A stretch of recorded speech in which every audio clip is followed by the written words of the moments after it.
Hey, everybody. It is Friday, March 29th. Jill, this is our last podcast for the month of March. You're listening to the Mo.news podcast. I'm Moshe Wanunu. Moshe, that sounded so dramatic for a minute. I thought you were going to say this is our last podcast ever. Breaking news. And I was like, what is happening? Is there something I don't know? I am Jill Wagner. This is the place where we bring you just the facts. And we read all the news and read between the lines so you don't have to. And no worries, we're not going anywhere. It just so happens that the month of March is finishing its business this weekend. Our next episode is Monday, April 1st. April Fool's Day, by the way. Heads up, folks. If you see headlines over the weekend and on Monday that are too crazy to believe, it is April Fool's Day on Monday. So I imagine we'll be playing cleanup on a bunch of that, Jill, next week. Although I will say the past couple of years has produced some headlines that seem like they can't possibly be real, but they are. But they are. They are totally real. And it actually, I think, makes life difficult for the folks at Saturday Night Live, where like life is crazier than any sketch they could come up with. On a more serious front, of course, it's April Fool's Day Monday, but this weekend is a big holiday weekend. So I want to wish everyone today a blessed Good Friday and a happy Easter this weekend. Yes, happy Easter, everyone. And I did catch a good tip if you have not bought your Easter chocolate yet. One of the experts on TV said that Easter chocolate is marked up a lot higher than regular chocolate, which, as we've been reporting on this podcast, is already a lot more expensive than it's been. So if you have not bought your Easter chocolate yet and you don't mind just getting regular chocolate, you might save a lot of money. You just don't get your chocolate in rabbit form, Jill. You'll have to buy yes, or pastels. Yes. Regular shapes with regular colors. But it still tastes good. All right, let's get to some headlines here. Former crypto golden child Sam Bankman-Fried has been sentenced to 25 years for his massive fraud. What he had to say in court. It has now been 1 year since Wall Street Journal reporter Evan Gershkovich was detained in Russia, where things stand in terms of getting him released. 4 U.S. presidents were in New York yesterday. We'll tell you why. Jill, a lot of traffic, even more than New Yorkers are used to. Plus, New York City Mayor Eric Adams blames a series of New York City crimes on repeat offenders and state laws. Yeah, you might have seen some of these viral TikToks about women being assaulted in the city. We'll tell you more about that. The House will send impeachment articles against Homeland Security Secretary Alejandro Mayorkas to the Senate. AccuWeather is out with its predictions for this year's hurricane season. Yeah, be prepared, East Coast. The latest numbers from Netflix. Love is Blind is the most viewed show. How many billions of minutes we are all watching? Yes, billions. And Beyonce's new album is out and features some very surprising collaborations. Plus, it is Friday. Cheers to the freaking weekend, what we are watching, reading, and eating. If you have room once you eat all that Easter chocolate for anything else. Okay, let's start with the end of the road for FTX founder Sam Bankman-Fried, the cryptocurrency exchange founder who was convicted of stealing billions of dollars from customers, was sentenced to 25 years in prison on Thursday. He led a massive fraud and conspiracy that doomed his cryptocurrency exchange and a related hedge fund. He had faced a maximum possible sentence of 110 years in prison. That was according to federal sentencing guidelines. His attorneys were asking for 6.5 years. Prosecutors asked for 50. So this falls about in between. FTX was once valued at more than $30 billion, with Bankman-Fried's net worth estimated at more than $20 billion. He was on stage with world's leaders and media tycoons as recently as 18 months ago. So he was really on top of the world. FTX, though, collapsed in November of 2022 after it was revealed that it had a major cash shortfall. On Thursday in court, Bankman-Fried stood with his hands clasped, and he told the judge before the sentencing that he was haunted by what he had thrown away. He gave a 20-minute statement and said, "I was responsible for FTX and its collapses on me. A lot of people were let down. I'm sorry about that." Yeah, and his attorneys, Bankman-Fried's attorneys, were trying to portray him as a math nerd who was autistic and didn't really understand his actions. The prosecutors, on the other hand, said he knew exactly what he was doing, and they showed evidence, communications, testimony from his coworkers that showed his conspiracy to steal billions of dollars from his own customers and put into his personal account. The judge said that Bankman-Fried lied several times during the trial when he said he didn't know that his hedge fund had spent customer deposits taken from FTX. The judge said that he found that customers lost $8 billion, investors lost nearly $2 billion, and lenders lost just over $1 billion. The judge also noting that Bankman-Fried had committed obstruction of justice and witness tampering while he was on trial. They actually had to move him into jail because initially he was living with his parents, and while he was there, he tried to obstruct justice. So the judge was not having any of it, which explains the 25-year sentence here. Again, the charges here include wire fraud, conspiracy to commit wire fraud, securities fraud, commodities fraud, money laundering, a whole variety of financial crimes here. Now, Bankman-Fried says he plans to appeal the ruling, so we'll see what happens here. If anything changes, though the judge was pretty clear and the evidence was pretty clear, and effectively all the senior leadership that once worked with Bankman-Fried turned on him in this trial and revealed a variety of things that made conviction here pretty absolute and led to the sentencing. As far as where the sentencing ranks, we put up a chart over on our Instagram account that shows basically besides Bernie Madoff, 25 years is pretty high up there when it comes to financial crimes. And Bankman-Fried did note that this is effectively, as he said, the end of his useful life. That's the way he views it. Remember, he's in his early 30s. If he serves a full sentence here, he won't be out until his late 50s. Moshe, as we've noted, he was on Forbes 30 under 30 list. And if we potentially do this 60 over 60 and he turns things around for himself, there is potential. There's potential that he could really turn things around. Jill's been pushing for a 40 over 40 list, but I guess we could also do a 60 over 60 list as well. Jill, there's a lot of options here at Mo News, though Bankman-Fried has a lot of time to come up with his next act as he sits in jail pending appeal doesn't go well for him. One other question we've been getting here is in regards to the victims of all of this. Will they get their money back? Well, the good news for them is crypto is way up right now at record levels, and FTX had a whole bunch of holdings in Bitcoin and another coin called Solana. So while FTX's Bitcoin stash and its rest of its crypto stash was only worth a few $100 million a couple of years ago, now that everything has skyrocketed, that's now worth several $1 billion. So that was actually one of the arguments that Bankman-Fried's attorneys tried to use in court yesterday, which was like, don't give them that much time in prison. All these folks are going to get paid back anyway. The judge saying, well, that's not assured, and that doesn't negate the crime here.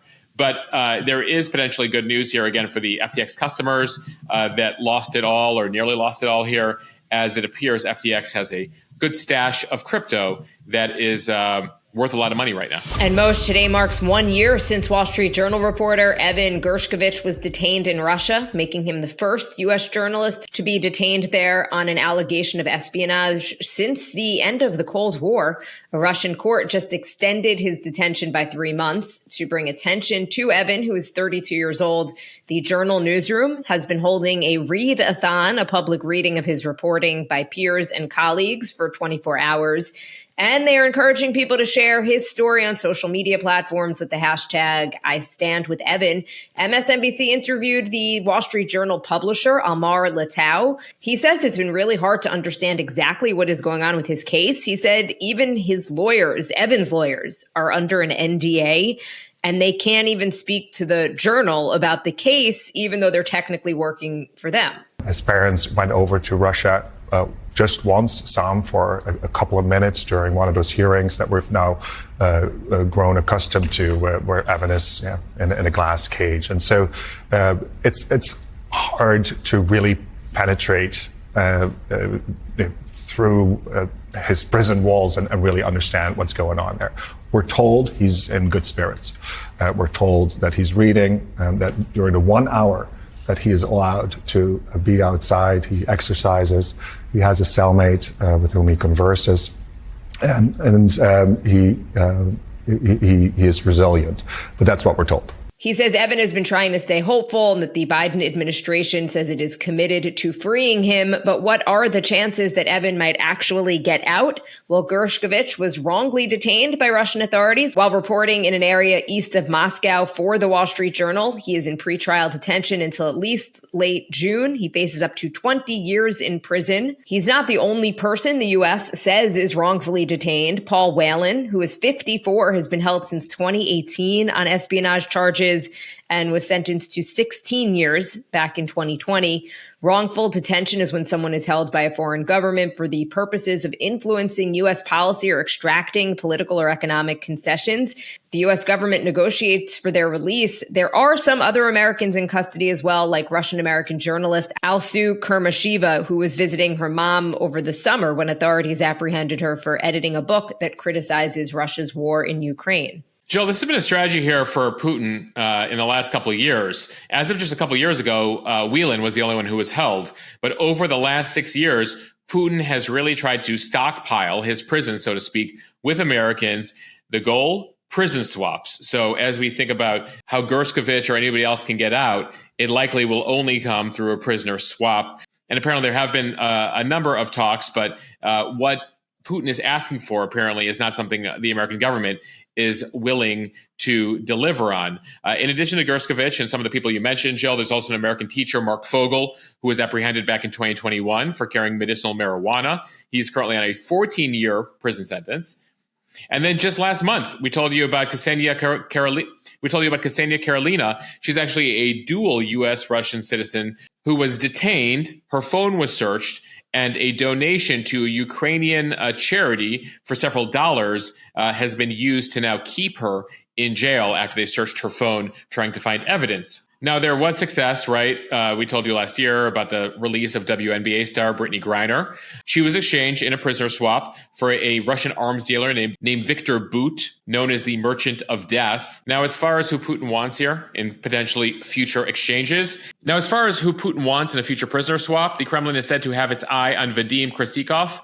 He was convicted in Germany, is now serving a life sentence there. The question is, of course, whether the Germans are willing to help the Americans out here, as, again, Putin has arrested a bunch of Americans hoping to do more trades. They are in talks right now in terms of a potentially three-way trade here. Tucker Carlson, we told you about his interview last month with Vladimir Putin. He brought up Gershkovich in that interview.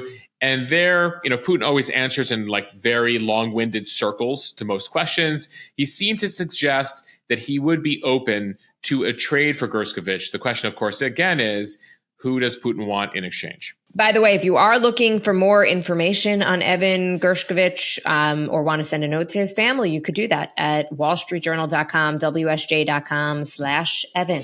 Time now for the speed read from CNN. 4 U.S. presidents were in the New York area yesterday. Let's start with 3 who were together. President Joe Biden on Thursday night was joined by Barack Obama and Bill Clinton for a major fundraiser. Their goal is to use their star power to woo big-pocketed donors as Biden tries to join their ranks. In what was his most high-profile fundraiser so far this election season, Biden joined Obama and Clinton for a high-dollar fundraiser at Radio City Music Hall in New York. The 2 former presidents enter a general election campaign that Biden has said will determine the future of democracy in America. The 3 presidents also sitting down for a conversation with late-night host Stephen Colbert. Tickets for the fundraiser ranged from $225 to $500,000. Some of the highest dollar guests had their photographs taken with the 3 presidents by famed photographer Annie Leibovitz. The Biden campaign said ahead of the fundraiser it had raised more than $25 million, making it the most successful single political fundraiser ever in terms of dollars raised. Jill, before that fundraiser started, apparently all 3 presidents taped the Smartless podcast with Will Arnett and Jason Bateman. So that's coming out in a future episode. But literally, it's Obama, Biden, and Clinton together on that podcast. So definitely looking out for that. Do they not know about the mo.news podcast? I mean, what do we have to do here? Listen, we're working on one president for the mo.news podcast. At some point, it'd be great to have all 3 of them. But remember, this has been part of the strategy for Biden. He's doing lighter type interviews with friendly hosts. And here at mo.news, we would ask him some hard questions. Fair point, Moshe. Just saying.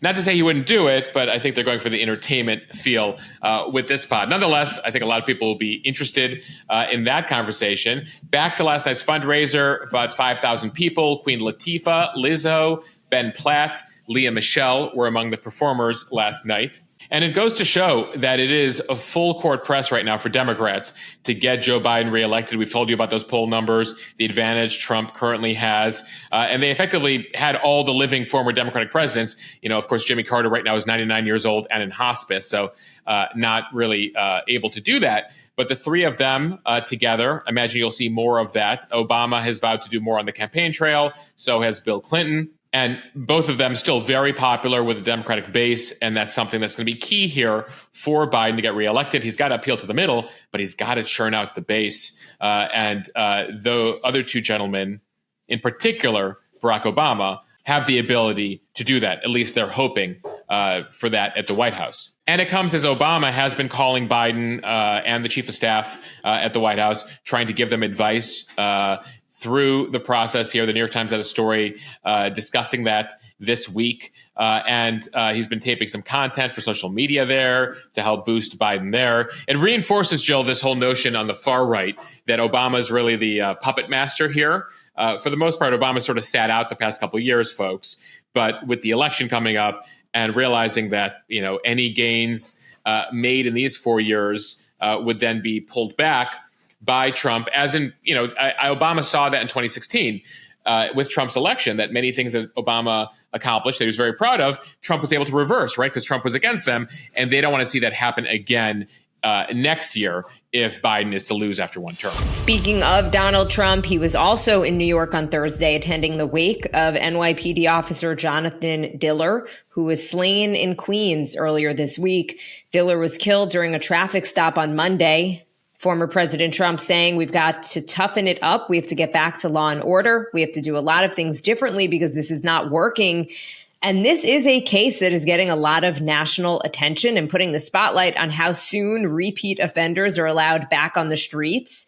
This from ABC News. Between the driver of the car that Officer Diller had stopped in Queens on Monday and the passenger accused of fatally shooting him, the two had nearly 36 past arrests. At City Hall on Tuesday, New York City Mayor Eric Adams zeroed in on repeat offenders, blaming the violence that swept over the city this past week on recidivism. He said it is the same people over and over again. These are bad people who are doing bad things to good people. It is the good guys against the bad guys, and we have to recognize that.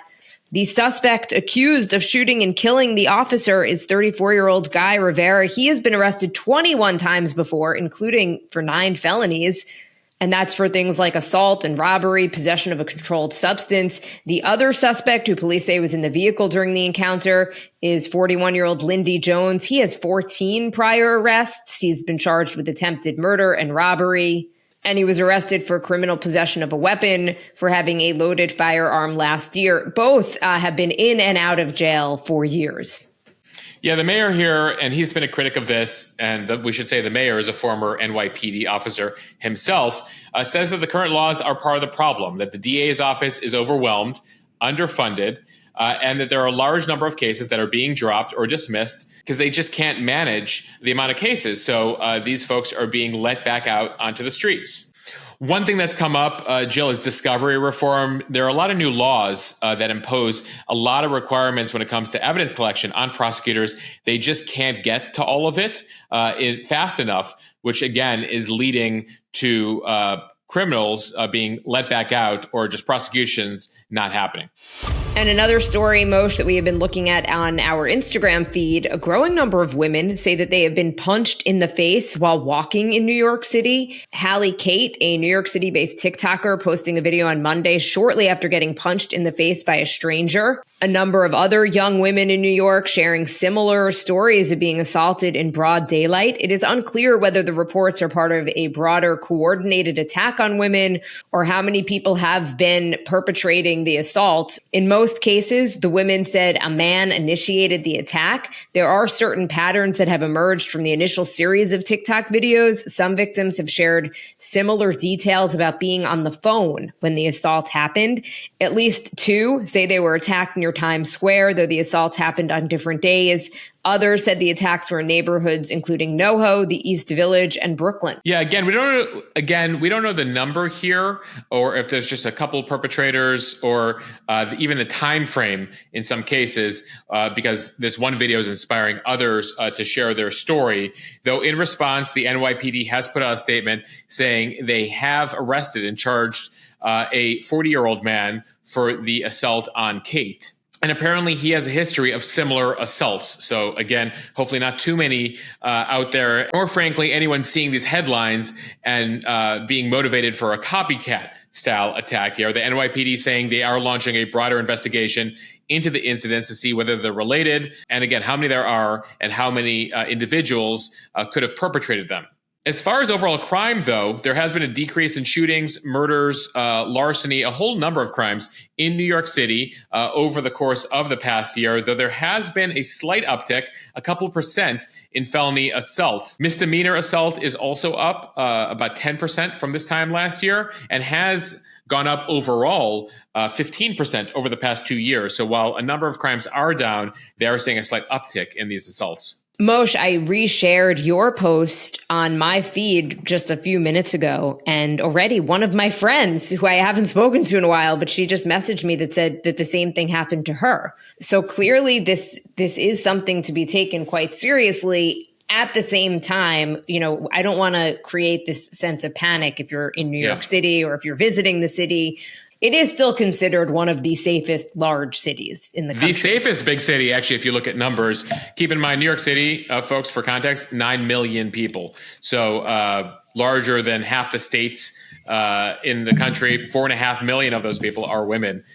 So just context here. A lot of people out and about every day. There have been a couple of incidents, and it looks like NYPD is trying to get to the bottom of it. But it does come as there's a larger discussion of crime in the city right now. From NPR, House Republicans will deliver 2 articles of impeachment against Homeland Security Secretary Alejandro Mayorkas to the Senate on April 10th. Speaker Mike Johnson and the Republican House members assigned to prosecute the impeachment shared the update in a letter to Senate Majority Leader Chuck Schumer. They urged Schumer to, quote, schedule a trial on the matter expeditiously. Schumer and his staff have promised to start the process of swearing senators in as jurors the day after the articles are received in the chamber. Washington Senator Patty Murray, the Senate President pro temp, will preside over the trial. The House passed 2 articles of impeachment by 1 vote in February with only Republican support. Yeah, so as we told you, this ain't going anywhere, but now we know when the trial will start. So it'll be the day after there on April 11th.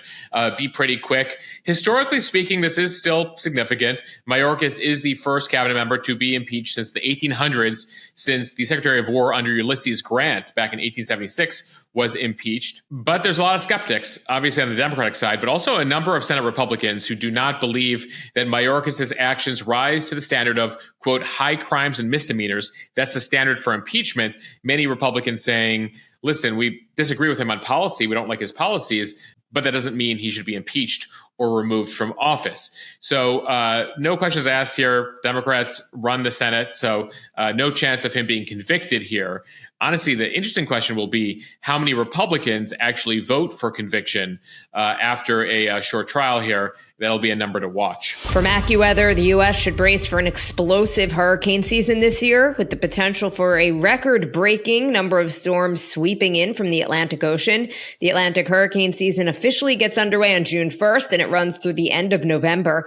AccuWeather meteorologists are forecasting 20 to 25 named storms across the Atlantic basin in 2024, including 8 to 12 hurricanes, 4 to 7 major hurricanes, and 4 to 6 direct U.S. impacts. This is all above the 30-year historical average of 14 named storms, 7 hurricanes, and 3 major hurricanes. As many as 7 storms this season may be classified as major hurricanes. That's Category 3 and above, which means they'd have winds of at least 111 miles an hour. The Texas coast, Florida Panhandle, South Florida, and the Carolinas are at a higher than average risk of direct impacts this season. All signs continue to point toward the upcoming season being worse than last year, with the potential for the 2024 Atlantic hurricane season to rank as one of the most active in history. Yeah, so the thing to really watch for is a lot of these storms will, develop in the Atlantic and then sort of go off and not hit land. So the number we're really looking at is that 4 to 7 major hurricane number and the 4 to 6 direct U.S. impact, which again, it would be above average. Last hurricane season featured 19 named storms, but only 4 had direct U.S. impact. It was the previous years that saw much more significant hurricane activity. But a couple things they're worried about. One, very warm water in the Atlantic. The last time we saw water like this was 2005. That was the year that Katrina made landfall. It was a very active year. And the other trend we're watching is actually over in the Pacific Ocean. We tell you about El Nino. El Nino is closing up shop at some point this year, they believe, and will go back to La Nina, and basically it fluctuates between La Nina and El Nino. The one thing to know about that is that during La Nina years, that's where you typically see more active hurricanes in the Atlantic side of Earth. And the faster the transition happens to La Nina, the more active the hurricane season is set to be. And right now, they're looking at a transition happening this summer pretty quickly. So that's their fear here. We're going to look at a couple other predictions. This is the AccuWeather prediction. A couple others will be coming out in the coming weeks. So we'll look at all those numbers. And then, of course, stand by this summer and fall as hurricane season begins. I'm looking forward to Hurricane Moshe. Do we think that's going to happen? I have never found my name on the hurricane name list, Jill. But, there are a couple new names this year because they have to retire certain names if they do significant damage. They don't reuse those names again, and they have to come up with new names. But they keep the names to the typical names from this part of the world. So they typically go with, Latin names or American names. But, Jill, there's always a chance, I guess. We'll keep holding out hope. By the way, I haven't seen a Hurricane Jill either, except for me, as my husband would say. Michael, why would you accuse Jill of being a hurricane? Never. Okay, from The Wrap, some Netflix viewing data. Love is Blind has topped Nielsen streaming viewership rankings for the first time ever, while the Netflix reality dating show has ranked with Nielsen's top 10 most streamed titles nearly 24 times across its 6 seasons. Love is Blind became the most streamed show for the week of February 26th. That is the latest week that we have data for. It logged 2.1 billion viewing minutes over 1 week, billion with a B in 1 week. Viewership for Love is Blind surpassed that of Netflix's Avatar, The Last Airbender, which logged 1.9 billion viewing minutes during the week, which took the crown the previous week. New episodes were dropped on February 28th, and Love is Blind could see a viewing bump from its March 6th finale drop. So we will track those numbers.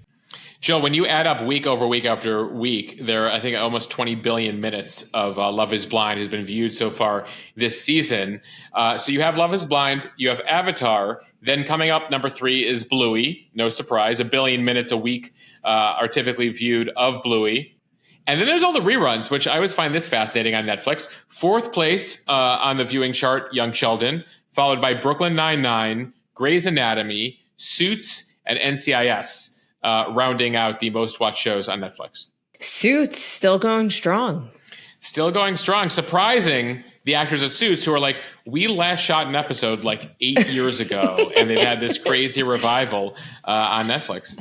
My husband is still trying to get me to watch it. It's a good watch, Jill. I think I got through like the first 4 seasons, but I mean, they ended up doing a lot of seasons. I watched it in its original USA cable days when you had to watch stuff with commercials. And finally, from Forbes, Beyoncé is out with her new album, Cowboy Carter, today. 27 tracks worth of music. It features collabs with a handful of superstars that have not previously been announced, like Post Malone and Miley Cyrus. Also featured is a lesser-known musician named Shaboozey. So this is her big country album. It includes country legends as well, Dolly Parton, Willie Nelson, Linda Martell all appear on the set. And apparently Dolly is featured in a number of ways, including Beyonce's cover of Jolene. Jolene, Jolene, my favorite Dolly song. Oh, interesting. I like her collaboration with Kenny, Islands in the Stream, always big for me, as well as Working 9 to 5. I think those are my favorite Dollys. And Moshe, the opposite of working 9 to 5. Cheers to the freaking weekend. Time for it. We are watching Reading and Eating. And this week I did something different and phoned a friend, so to speak. I asked people on my Instagram account what they are watching, reading, and eating. So the following answers will be courtesy of them. So you had the listeners do your homework for you. Yes. Today, Jill. I'm tapped out. I feel like I've been going to the same well too much. I want to get some different answers here. So yeah, all right. I asked the people what they are watching. Okay, so what are the people watching this weekend, Jill? A lot of March Madness. Specifically, someone says they are watching UConn basketball and another Women's Sweet 16. So I love that the women are getting a lot of play. And then someone else said they're watching Palm Royale on Apple TV. It's with Carol Burnett and Kristen Wiig. And the reason I'm pointing that out is because I too have started that series, and it is very cute, fun, easy to watch. So I recommend. I'm only 2 episodes in, but I like. What are you watching? All right, so I personally, I did not phone a friend this weekend, but that is a fun idea for a future episode. Well, first of all, I already binged last weekend, Jill, the Nickelodeon documentary Quiet on Set. So just for the record, I wanted to get on the record with that for what we're watching, just because it's getting so much buzz. But then I will also be watching a fair share of NCAA tournament coverage this weekend with the Sweet 16, Elite 8. And we'll know by the end of the weekend who's in the Final Four. Moshe, what are you reading? So during halftime and timeouts during basketball, I'll be reading The Anxious Generation. That's the new book out by Jonathan Haidt. You've probably seen him everywhere. He's been on podcasts, TV shows. It's the book about how technology has rewired childhood, causing what he calls an epidemic of mental illness. And he has some really great explanations for just the effect that smartphones and technology have on children's brains, and in particular, how it's impacting Generation Z. That we, the millennials, even the elder millennials, but also even the younger millennials, grew up with flip phones. Smartphones don't come till we're adults. Gen Z is the first generation with smartphones pre-puberty and then during puberty. So it completely rewired their childhood experience, socialization, etc. So there's a lot in this book, and I'm looking forward to reading it because we will have them on this podcast in the next couple of weeks. Well, I'm looking forward to that. All right, Jill, what are the people reading? Okay, so 2 books in particular stood out to me. One is The Many Lives of Mama Love, a memoir of lying, stealing, writing, and healing. Someone said that they absolutely loved it. I looked it up. It was on Oprah's book club list, so I wanted to include that. And then someone else mentioned First Lie Wins. It sounds like it's like a mystery thriller. And that is on Reese Witherspoon's book club list. So both getting stamps of approval from some of the big players in the book biz. So I figured I would mention, and I might check at least one of them out this weekend myself.